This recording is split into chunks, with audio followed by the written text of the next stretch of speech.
I know there's a lot of challenges around it and there's a lot of fears around it, but personally I am positive and very hopeful about the future that it will bring, because essentially it emphasizes the human relations. With machines, we always have to interact with humans and as humans, and bringing the empathy, the sense of purpose around it, and knowing how we collaborate and how we gauge the insights that are coming out of the machines for the betterment of our society. And I've seen that happen now significantly across the organizations that are profoundly reimagining how they organize, how they structure, what kind of leadership they put in place, and how they acquire talent, which is our core asset.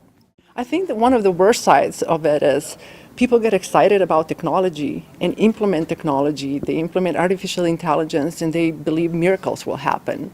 And in the last year, we as Deloitte, we implemented probably some 1,600 projects with the different organizations in the US. And what we learned, those organizations that are just focused on technology fail. You really need to understand what is that challenge that you're trying to solve. And when you do that, then magic happens.